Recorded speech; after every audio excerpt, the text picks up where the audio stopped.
To me. Okay.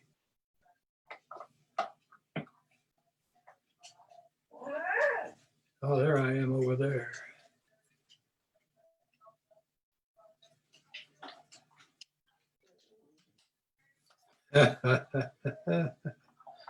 Oh, all right. Bill, it's Janie. I was getting everything set up to go live.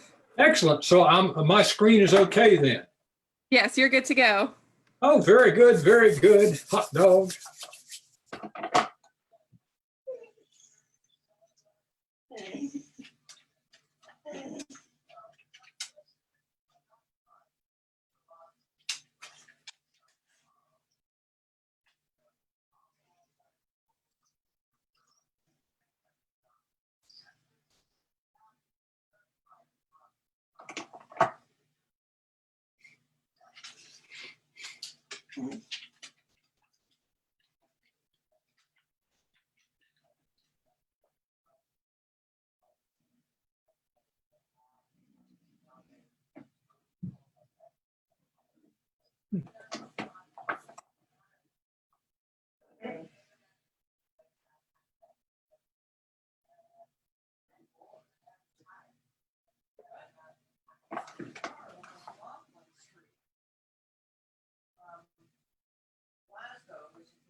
Are you still there, Janie? Yeah, I'm here. I'm the City of Lexington seal you see. Pardon me? Yeah, oh, I see. Oh, okay. So yes, all right. So now if I want to read through this document, I got the document when it was sent in the mail, but if I want to scroll down this document, can I do in the screen? No, I'm sharing my screen. So you'd have Okay. to minimize the one you're in and go That's find. okay. Okay. Well, I'm fine. I just wondered if I could. I was just looking into my capabilities as opposed to what I really wanted to do. So I would minimize my screen. Yeah, and then pull up your packet and it'll show. But I'll go through the packet as we go through the meeting. Yeah, no problem. Nope. I did read it this afternoon. So it has that long discussion, I guess, of the allocation of the grant. Yes. Yeah, okay, I read that whole thing. Yes.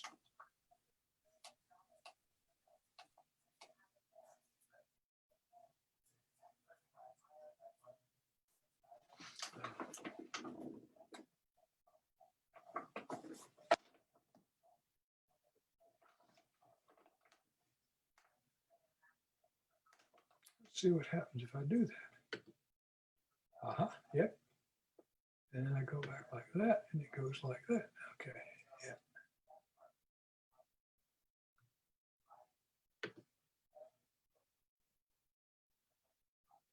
How very interesting.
There's Charles. Hey, Charles. Hello. Can you hear me all right? I hear you, Charles. All right, very good. Well, I want to nominate Bill King Yeah. just a few minutes here. And now there are other people coming.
Bill, Charles, Rebecca, hi. Hello, Hi. hello. Hi, Doing well, thanks. How y'all doing? good. It's been a pleasant day, very pleasant day.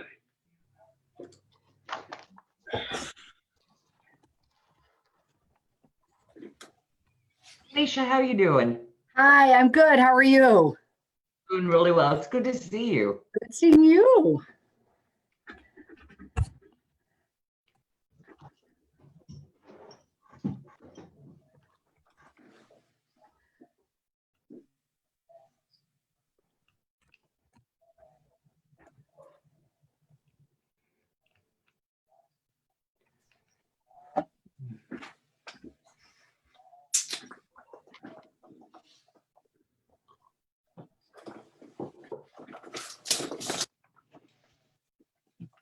Well, didn't do too much for it.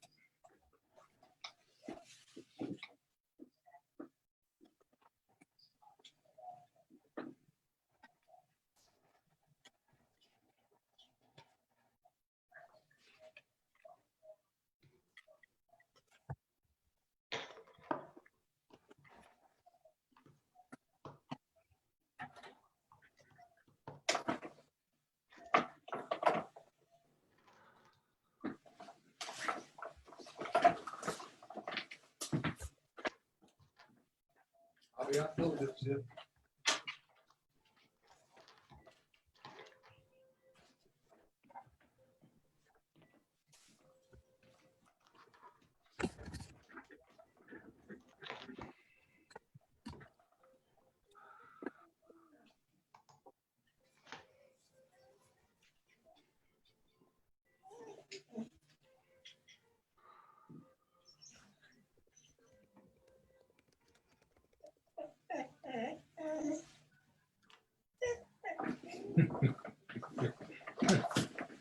All right, Zip. No, you can't come in here, Zip.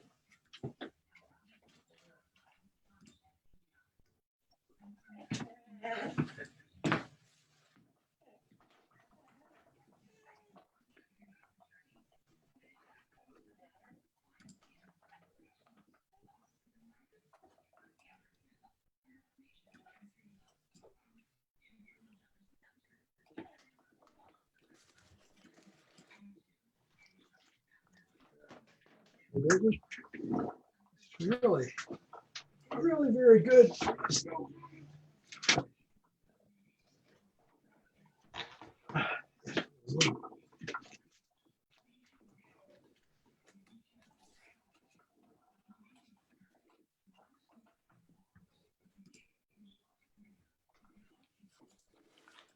Hey, since we haven't started yet. I just want to take a moment and thank you very much for the presentation you did at the Planning Commission. I anticipated that it was going to be like the entire budgeting process, and you really honed in on what they cared about, what we cared about, which is the CIP process. It was really helpful. Thank you. Bill, Yes, we Peg. need your, Sure, no problem. Glad to be of assistance. And we're finalizing our budget schedule for the upcoming FY22 year. So I'll be sending that out to staff get and Two Arnie, and people in the car. it'll be coming to you all as well to take a look at. Thank you. Is it? Yes. Emmy, welcome.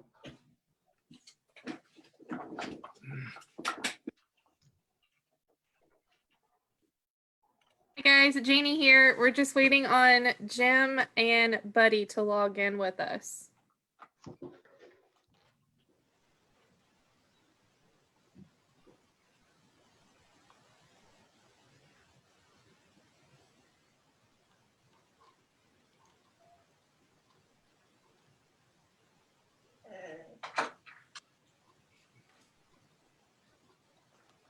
Come on in, Zip. Come on, buddy.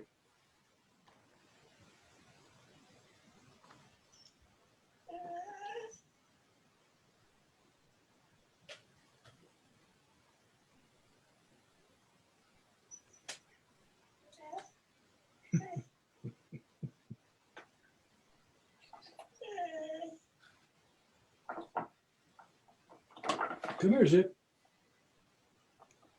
Can you get in?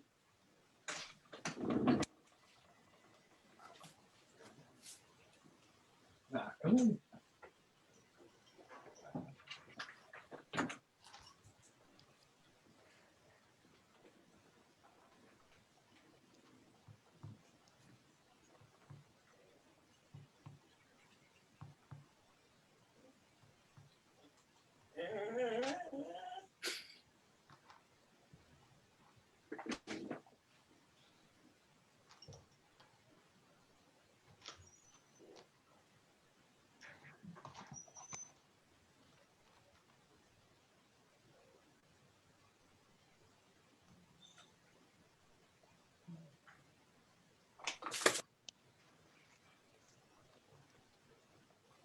All right, so Jim's running just a few minutes behind, but he asked if I could go ahead and get everything kind of started.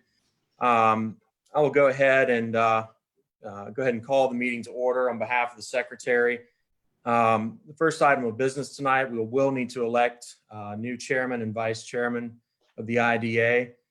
So at this point, I will take any motions from the board and any discussion. I would like to nominate Bill King for chair and Camille Miller for vice chair.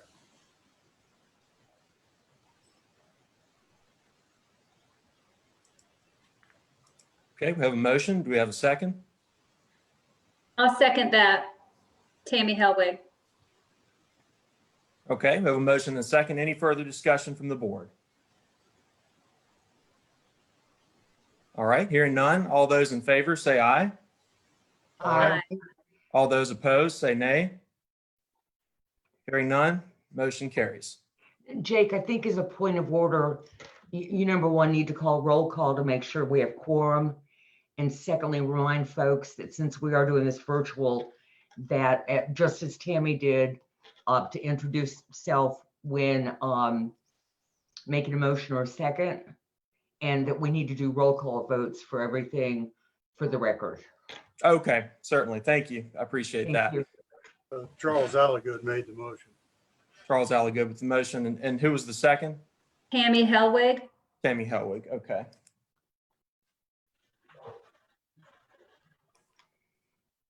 All right, roll call vote. Mr. Alligood, Yes, aye. Ms. Helwig, Yes. Mr. King, Yes. Ms. Miller, Aye. Ms. Bush, Yes. and Mr. Derrick.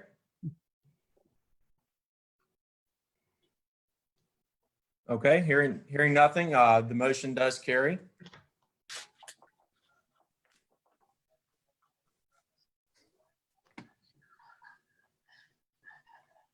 All right, so now that we have a new chairman elected, we'd like to have consideration of approval of the minutes for our last meeting, Monday, June 22nd, 2020. The chairman would like to take it from here. I'm quite new at this job. I'm happy for you to complete this one if you don't mind. Certainly I can. Hope everyone's had time to read the minutes. If there are no questions or modifications to the minutes, we'll entertain a motion to approve as presented. I make a motion to approve the minutes. I have no changes. Okay, we have a motion. Do we have a second? And that's Felicia Bush. Thank you. Okay.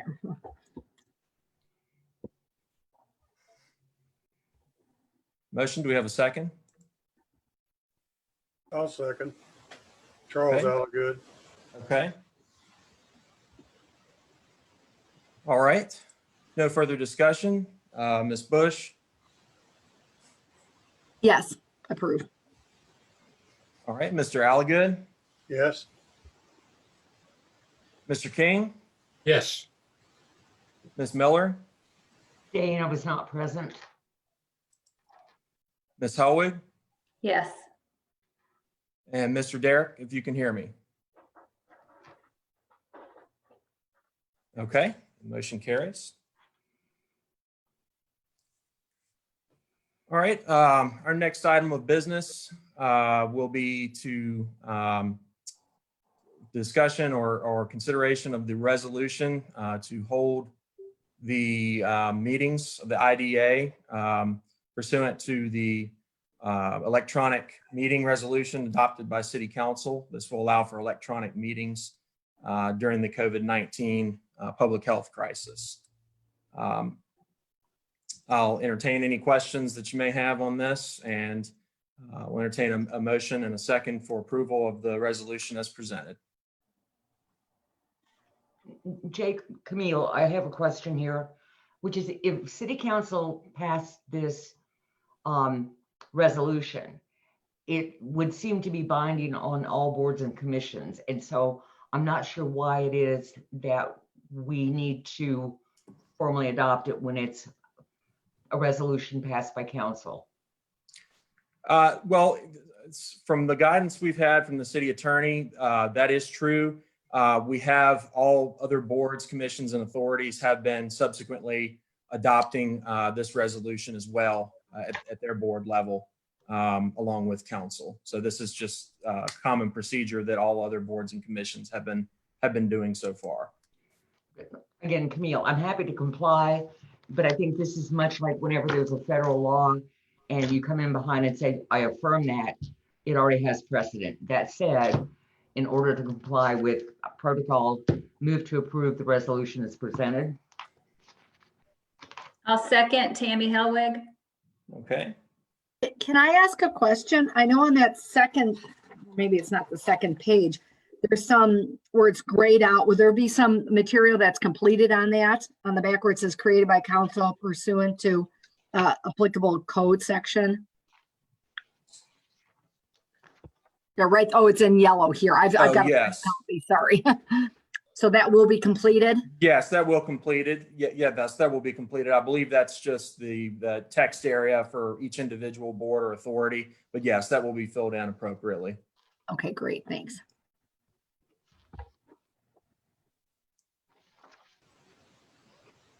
All right, we have a motion and a second on the floor. If there's no other further discussion. All right, hearing none. Ms. Miller, Aye. Ms. Hellwig, Aye. Mr. King, aye, Mr. Alligood, Aye. Ms. Bush. Aye. Okay, motion carries.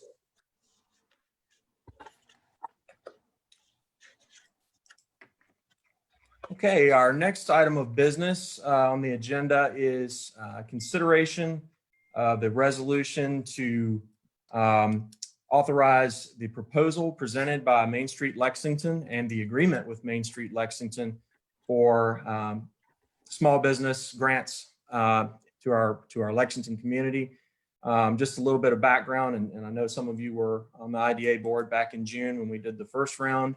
It was a very successful program. I think everyone, all involved, were really pleased with the results and how quickly Main Street Lexington was able to get funds out into our community at a time of really significant need, considering the COVID crisis. City Council has allocated an additional $130,000 from Lexington Cares money to the Industrial Development Authority for consideration of yet another small business block grant. There are no material changes to the resolution or any of this supporting information in the proposal or the agreement. I will note that there is one term in the agreement.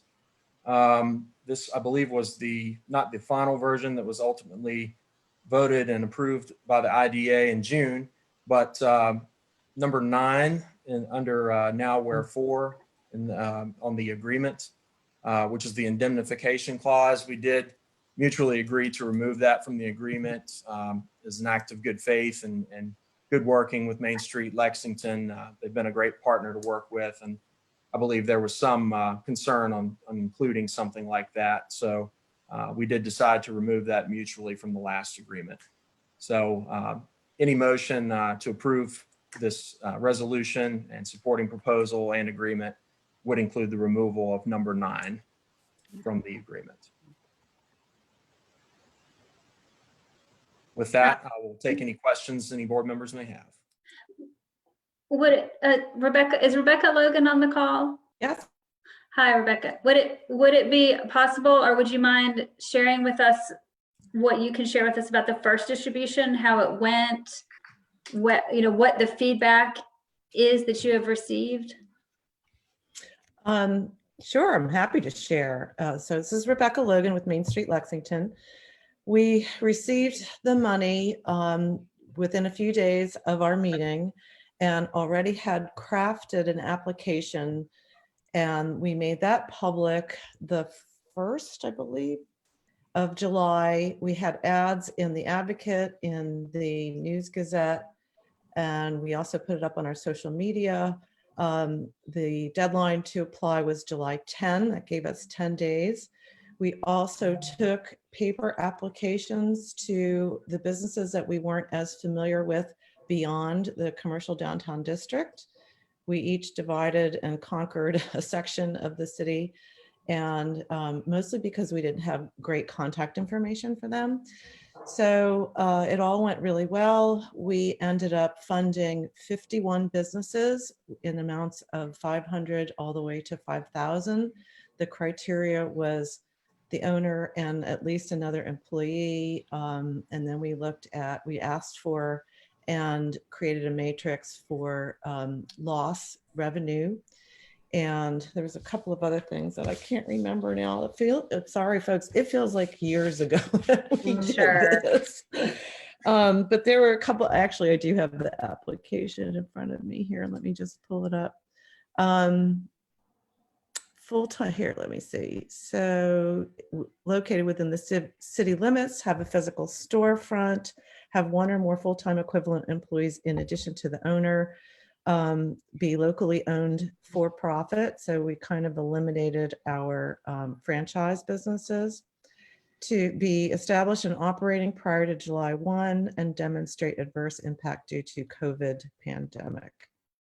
And then, open or will reopen by August 1. Some of our businesses were still closed.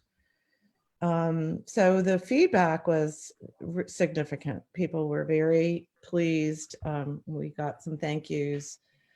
Just the fact that we were able to fund 51 businesses is pretty awesome. We felt good about it. No kidding. Did you receive any sort of concern or complaints about the method of distribution? In terms of people feeling like something wasn't fair or there needed to be an adjustment for this go around? That's a good question. And there was not any kind of those sorts of concerns. The only concern we had was from a few businesses that were reluctant to share their numbers with us. We had to convince them that we would take all of the applications and only look at those numbers, and they were put into a matrix. And that matrix from that point on was anonymous. We just gave, as order of how we received applications, restaurant was like R1 and service industry was S1. And then we just went through the whole process. And we did have to convince a few people that if they really would like to see some funding, that we would have to have those numbers. Right. And that those numbers, by the time, I mean, if you think about 51 applications, by the time they got into the matrix, we only had one employee dealing with those numbers. And I can guarantee you, she does not remember who was who after Right. those Right. Okay. numbers. So Yeah. yeah. Yeah. And some people just didn't apply because they were reluctant to give that information. So Hmm. we assumed that that meant they were doing okay financially. I wonder that, well, right, but I wonder if this, in this go around, maybe, I don't know, maybe some businesses will have seen that it ended up being a confidential process and maybe more likely to apply this go around if they're eligible. Yeah, I'm if it's hoping so. possible. Yeah. I'm Oh, hoping so. can I ask one more question? I don't Sure. mean to take the whole floor, but in terms of staffing and resources and time, how did that work for Main Street?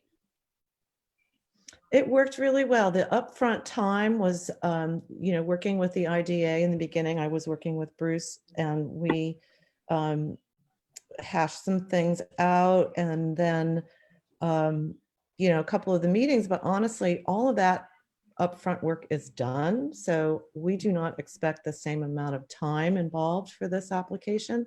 The only thing that will remain the same, of course, is walking the streets to the folks that we don't, have connections with, just to make sure. We have a list too of folks that we did not connect with. So they're going to be immediately approached once this is available. And then for the folks that did not apply for the first go round, we're making them aware of this. And there's no difference. We're acting as if it's starting from scratch, so that they're eligible for this round of funding as well. So we're just taking what we did and putting it back out there. There are no restrictions. We may look at anyone who was capped for various reasons and take a closer look at their application this time around to see if they're eligible for a little bit more funding. But the folks that got the 500 were the little tiny one owner shops with some part-time help. And then of course you would imagine that our restaurants probably got the majority of the funds or the higher funds because of the amount of people they employ. Got it. But everybody was pleased, quite pleased. Oh, and I do want to say there was one business who received some funding and decided that they were going to close their business, not necessarily COVID related. It was more of sort of the partners were having different ideas about how to work within the pandemic. So they decided to shut their businesses down. Lexington had a satellite business. Their original business is in Lynchburg. So they returned their money. And there was one business who was very concerned that he had never gotten an application, even though we did all the things, and he was reached out to several times, but I think his staff just did not get stuff to him. So we gave that money that was returned to us to that business after the fact, and he was very grateful. I'll just say it was a hotel, and they really needed it. Gotcha. So we were happy to do that. If there were a complaint that were raised by a business owner about process or equity or something like that, would that be something that then, Rebecca, you would bring back to the board? Or does this agreement, let me just ask this, how would you address that situation?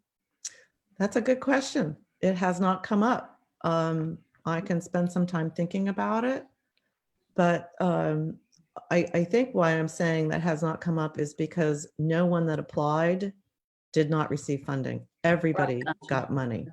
And I just want to just say for the record that I have heard nothing negative. I have nothing that's expected to be negative. I'm just trying to think through all of the things that, we are important to think about. And so I just wondered if there were, if we sign off again, and then this is given to you all if you had an issue. I mean, I certainly support it coming back to us to be looked at. I was just wondering what the process would be.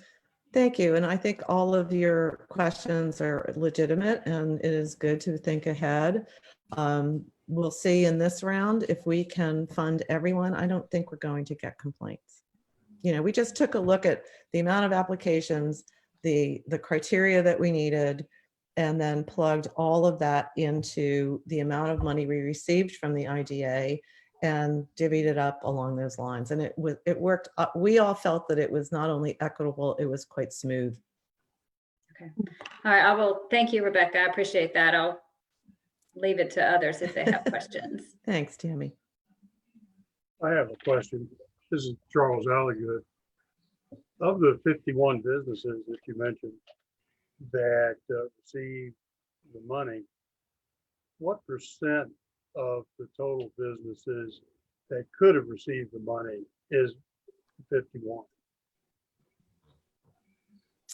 Well, we took a look at all of the licensed businesses within the city of Lexington, and there were over 500. We did, I mean, that includes people like, you know, service groups, lawyers, insurance companies. So many of the insurance companies are part of for franchise, for lack of a better word.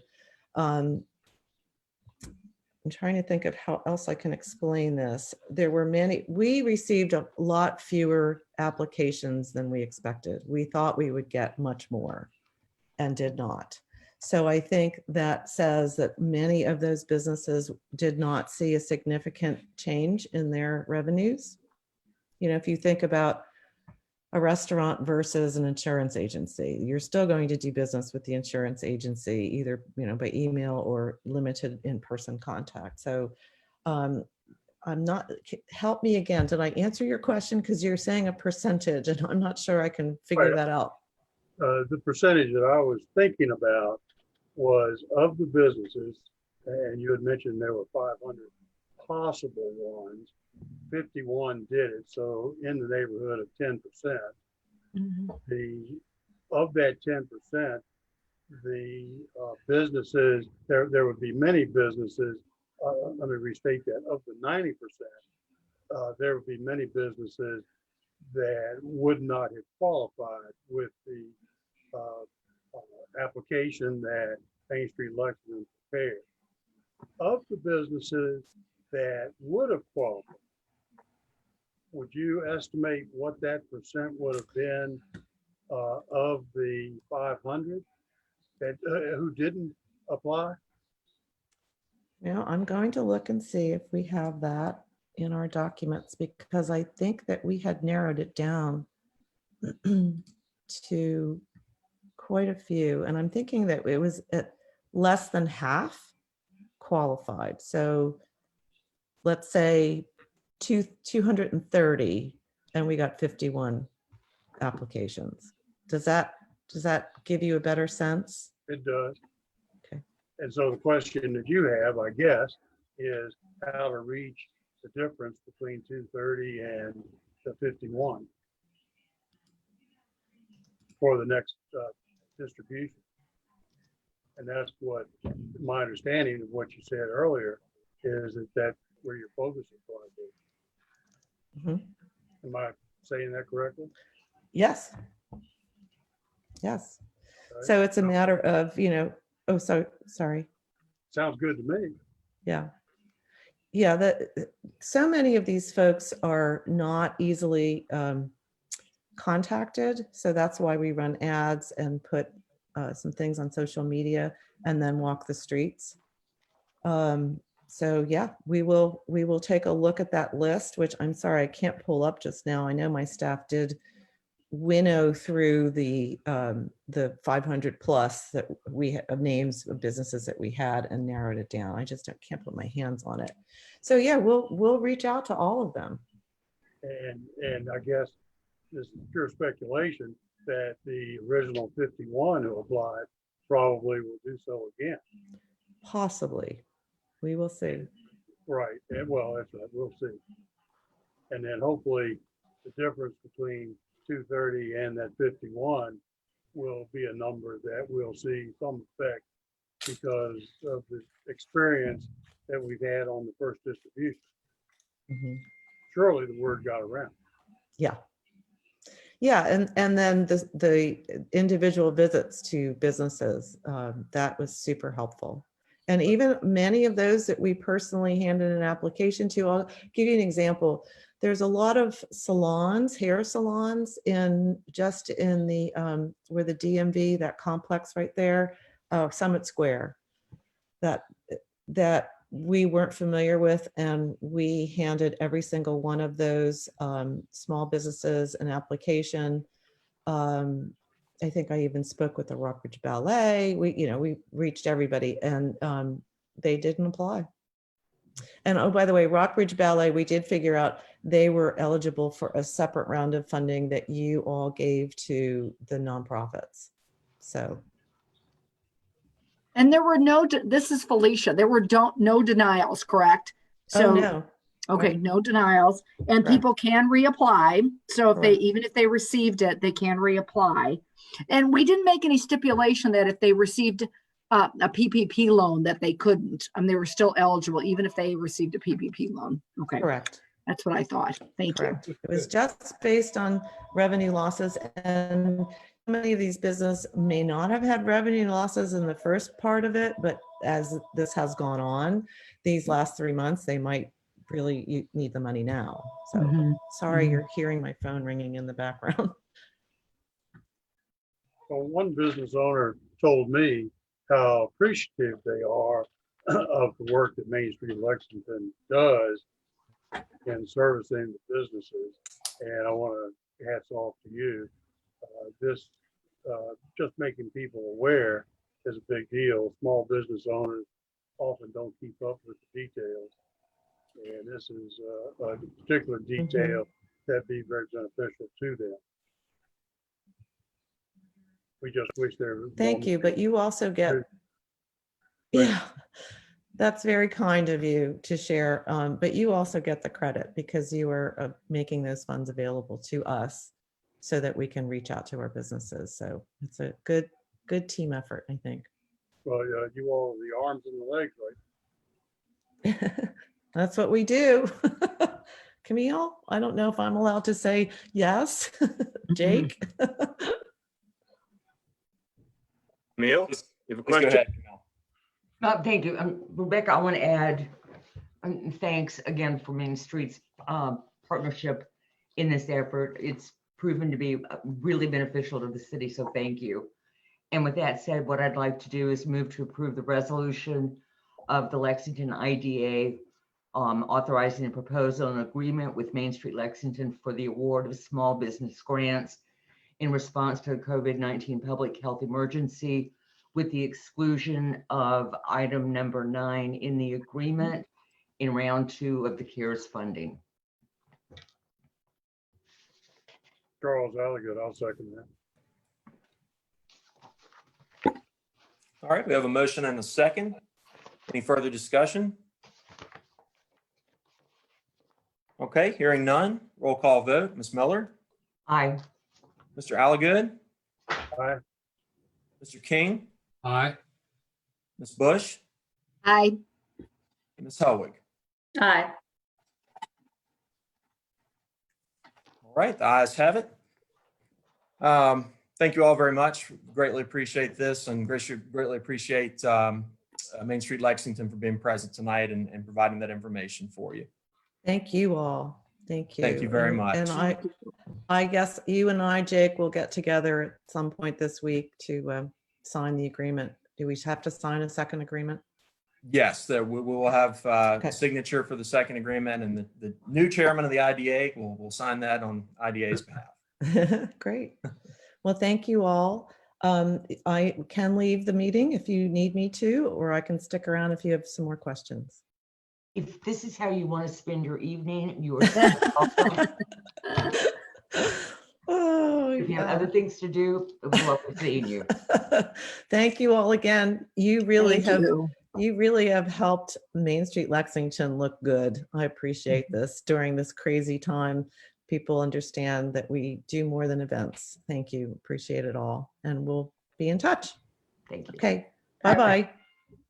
Thank you very much, Rebecca. Mhm. All right, next item on our agenda this evening, we have the discussion of a site development matrix and marketing program. This is a agenda item brought by member Alligood. And I would like to turn it over to him to initiate this discussion. All right, this is Charles Alligood. The reason for this particular item is to address a potential problem without it getting to be a problem. One of the things that happened with VDOT property was we learned that the sewer capacity wasn't sufficient to service that property for development without spending $2+ million bond issue to accommodate the resizing and relaying of that sewer line. And my thought was that raises a question about other potential city properties and their capacity and the infrastructure capacity being able to service the properties should they come on the market. And what I wanted, my thought was, what I wanted to do was prepare a survey, not a big survey, but just a small survey affecting only the properties that the city is subject to wanting to sell, and take a look at the capacity issues and the infrastructure that directly affect those properties, so that we won't be surprised again the way we were for the VDOT property. In reading City Manager Jim Palace's comments about the sewer work that's going on in Diamond Hill, and that part of the sewer problem, I guess is getting to be a problem associated with the Stonewall property, is of concern as well. I didn't know about that until I read his memo. And so this study, this survey, is an attempt to address using IDA money for development purposes for city property. That's the rationale behind my suggesting this agenda item. So I'd be willing to undertake questions, and perhaps the city manager might step in should there be any questions as well. We have a question from Ms. Miller. Actually, I want to kind of, I do want to tag on this, and I think somewhere there may be a question, and I'm hoping you all can help me tease it out. A capacity study for South Lexington is highly consistent with a comprehensive plan that is now before City Council for their consideration and adoption. The concern that we have is, and I'm hoping I get my facts right here, and Jim, if not, I know that you will help me correct this, but the City Council became aware that the sewer capacity for VDOT property is inadequate, and so it would take $2.5 million to upgrade it.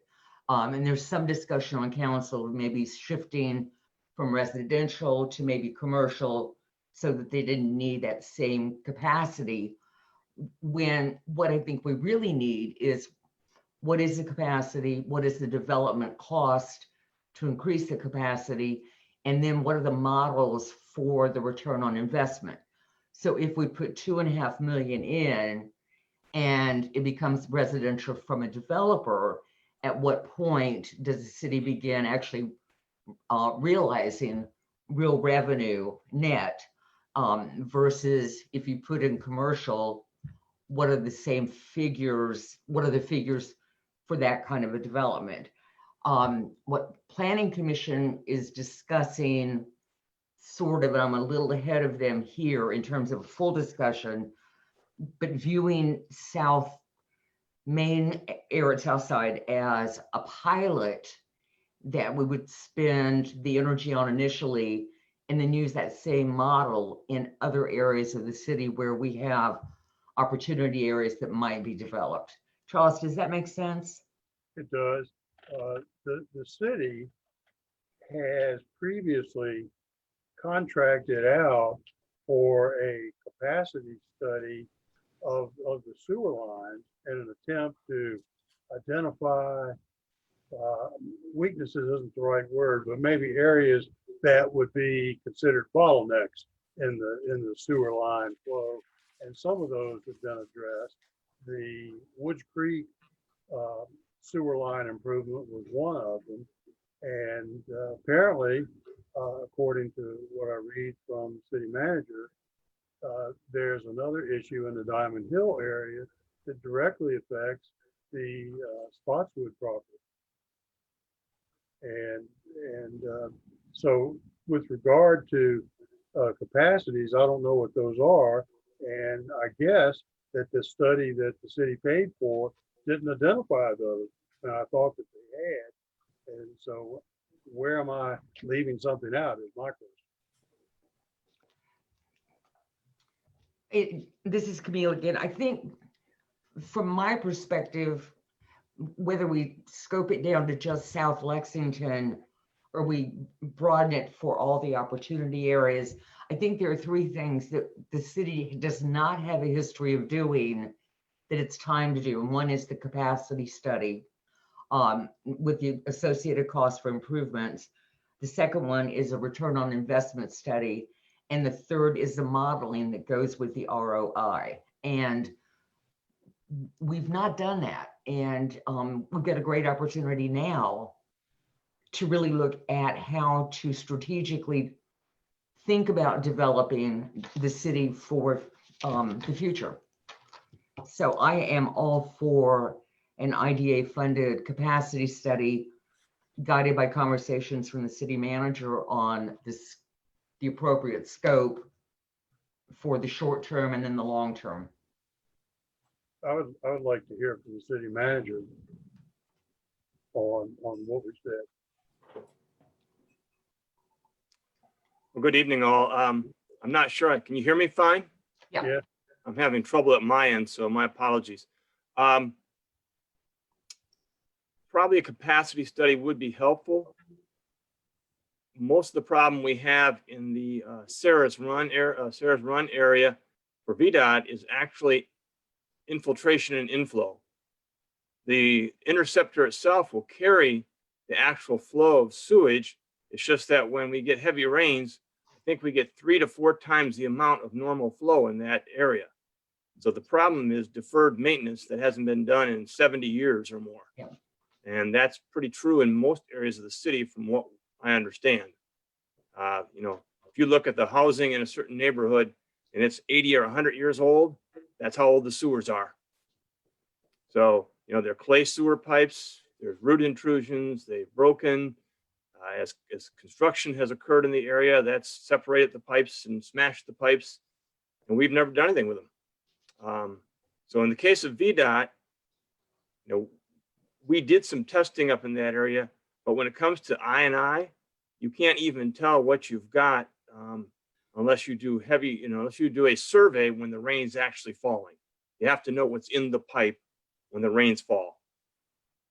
So I'm not saying a capacity study isn't useful. I'm just saying that there are some limitations that probably could really still, we could do the study and still not be accurate if we thought a property was developable.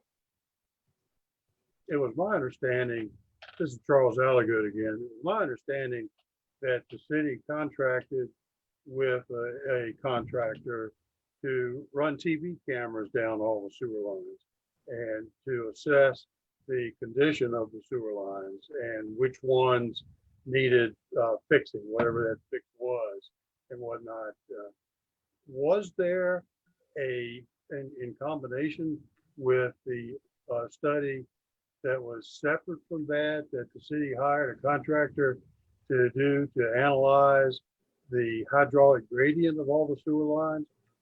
Was that not done to a sufficient degree to answer the questions now about the capacity issue? You know, I've only been here a year. I haven't put my hands on that or heard of it. So if there is such a study, I'm just not aware of it. And I've not heard it referred to, frankly. I learned about the public works people referred to slip lining the sewer pipe. And the company that was contracted to perform the service, it's my understanding, did a great job, but they also did a service of with running TV cameras in all the sewer pipe. And so the information should be there. It was identified, areas that needed fixing were identified. And then separate from that was another study, an engineering study that surveyed, I thought, the entire Lexington sewer system, pipe flows. No. Yes, Ms. Miller. Two things. Charles, I was on city council when council finally came to terms with beginning to address, as Jim rightly points out, the lack of maintenance on the water and sewer systems. And at that time, there was no systematic, it was taking the expertise that existed within public works and using that knowledge. The city did not contract outside. But with IDA's forbearance, I asked John Driscoll, who's chair of our planning commission, to join IDA meeting as representative of planning commission, because he's given a great deal of thought to this idea of capacity study for South Lexington. It might be useful to give him a few moments of our time, because I do think he's got a unique perspective. So Jake, with your permission, could we invite John to join us for a few moments? Certainly, that would be fine. Can I ask a question, which might be kind of stupid, but what is a capacity study? I assume it has to do with water and sewer, but I have no clue. This is Camille. Felicia, it would be to say, okay, with this infrastructure, water and sewer, you could support this many residential structures without addition, or to go to this size of a development, you would need to increase the overall capacity water sewer lines to this amount. What I'm concerned is that we will consider what currently exists and limit development opportunities that may negatively impact revenue flow in the future because we were too short-sighted. So, and Felicia, it was a great question. Well, and I was just thinking the VDOT property, which we didn't own at that point. There was just about, and we still, the city does not own that piece of property yet, correct? Jim, is it still under negotiation? Correct. We do not own it. VDOT is still doing some research on the environmental issues there. They're on a phase 3 study. They have been working with us on turning over the right of way for Waddell Street, and we won't pay for that, of course. That's gone to their right of way division. So we should probably see some movement on that in the very near future. But the site itself, until we find out the environmental issues are completely answered, I don't think we want to own it. Right, right. So before that, if that has to be resolved before we'd even look at the capacity.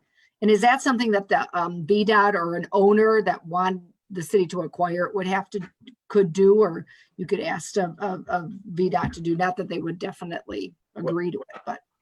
VDOT will not pay for any capacity on that site. That's solely the city's responsibility to provide water and sewer in the city. So Most no matter who developers would walk purchases away from that because that's too expensive for them to do. And you should know that even though we're talking VDOT today, any other adjacent or abutting site in the southern end of town or the city would not be able to go forward if there was any significant sewage use. I mean, realistically, we're at the point now where when you get a heavy rainfall, it's almost up to the manhole covers. Sewers back up that much. So where does that start in the city? Does that start somewhere on Main Street? I'm just kind of, can you identify about where in the city that is, or? It's mostly the south end. It's on Route 11 South, Okay. and up Waddell Street, some of those adjacent streets either side of Route 11. And then Okay. that sewer flows all the way down to the Woods Creek area, as Mr. Alligood says, Okay. through the Jackson Street area. And we have plans for some of the Jackson Street sewers to be done too. But when you put these plans in place, Mhm. Diamond Hill is next. It takes 3 to 5 years. So it'll be another 3 years after that before we get to Jackson Street. And Mr. Alligood, if I may, to answer one of your questions, I can assure you that not all of the all the sewers in the city were cameraed. Mhm. We just went out about 2 months ago and smoke tested all the sewers in the area of the VDOT property in Sarah's Creek Run to see if where the smoke came up from the sewers. If smoke comes up out of the ground, you've got a problem there. And because we had no idea what was in those lines. Now we may have cameraed the main sewer lines, the interceptors and the main lines, but all the neighborhood sewers and stuff, nothing's been done with those. They haven't been touched. I can't imagine what the cost would be to do that. I'm not thinking, this is Charles Alligood again, I'm not thinking that the IDA money would pay for a full-blown study. I was thinking of a small survey strictly limited to properties that the city would like to sell. Mhm. That might be affected by a lack of capacity.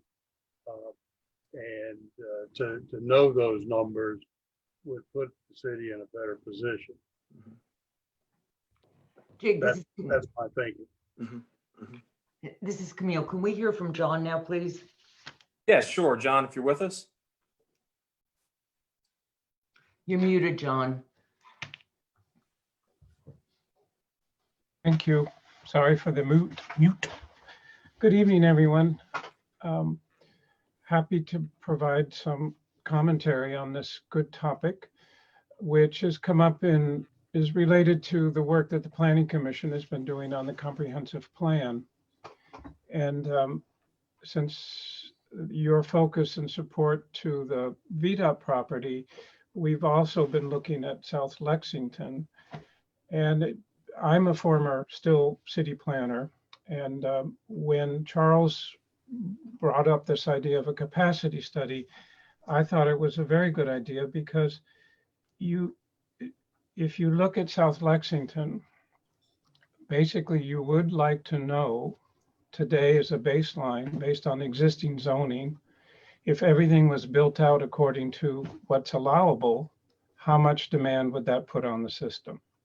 So it's just as you all were speaking about earlier, you don't just look at one site.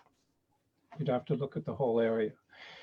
And then there's the potential in the future to possibly, and who knows if Lexington undertakes a small area study for South Lexington, or maybe even parts of East Lexington, and say, we could increase the density there. We would like to have a higher level of development concentrated in a commercial area. Then what is the capacity of that area to absorb that kind of growth? So you could do two scenarios. What could you do today and what could you do under another scenario? And the basic notion is if, and Jeff Martone we had him in a meeting, the last meeting, basically he said, yes, I'd rather know that I need to put in a 14-inch pipe today than putting in a 12-inch pipe and have to upgrade it in the future. So, but it also could be roads issue, it could be sidewalks. So I think the idea is a really good one.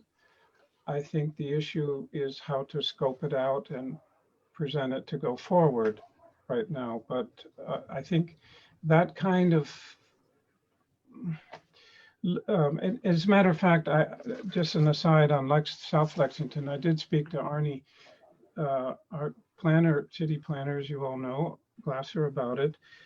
And Arnie he thought it was a good idea too. And with the existing modeling, Jim, that's the city, I think, has a consultant that's done it. Arnie was thinking it wouldn't be that much effort to add the new numbers into the model and see what the capacity would be for the whole district. So that's it, basically. It's thinking more holistically about how you would develop or potential development of that area. 10 years, 20 years down, that's when you amortize the cost of the infrastructure, you're talking about 10 to 20 years or more. Thank you for listening. I hope that helped the conversation. Thank you, John, for joining us. Any further discussion?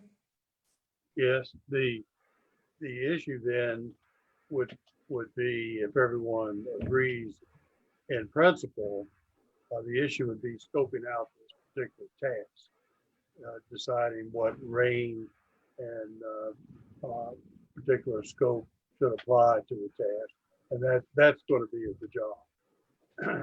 And who to do that? Is that a planning commission task? I don't know if it's an IDA task. I'm just looking for the IDA to help fund the task. Since the IDA has money that's available for developing city property.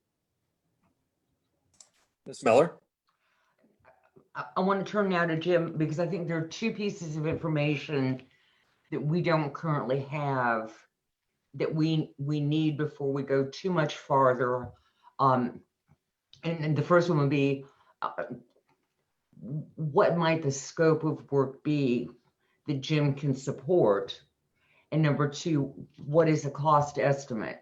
And I am really happy to say we probably can do a great deal of this in-house, but I'm also very supportive of spending up to, I'm picking an arbitrary number here, $50,000 of IDA funding to do a capacity study for South Lexington if the city acquires the VDOT property, and then leave the other areas until later. So view South Lexington as a pilot, provided we get VDOT.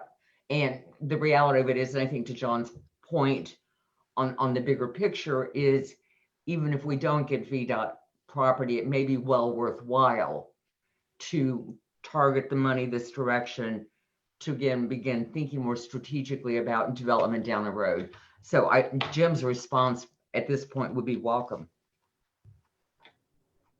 Well, I think it makes some sense to do just one area of the community at once.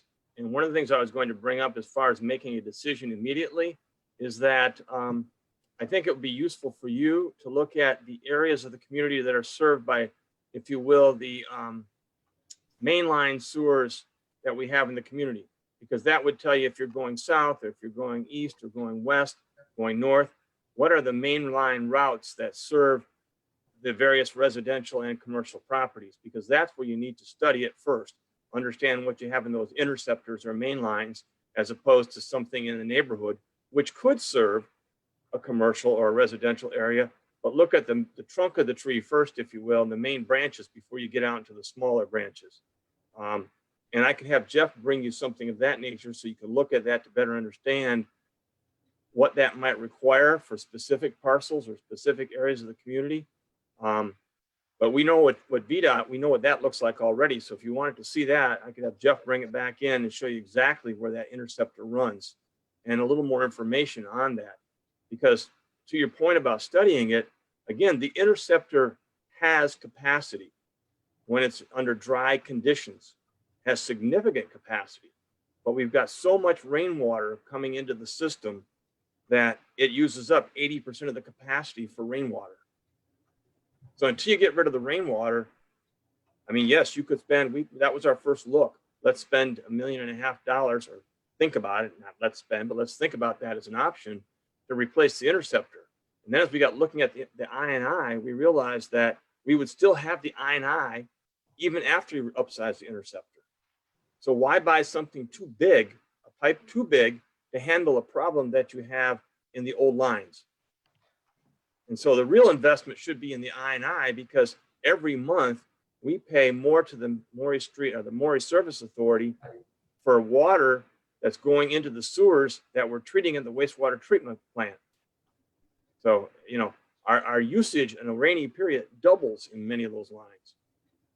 So let's stop the monthly bills and let's deal with the infiltration, which basically buys back the capacity in those interceptors. Just a thought, just where we're sort of headed as an analysis. Jim, this is Camille. So the question I have is, in terms of process moving forward, is this something that needs to go, and I don't know, so I'm not trying to set it up here one way or the other. Is this something that needs to go, should go back to Planning Commission with a request in a few weeks for funding from IDA?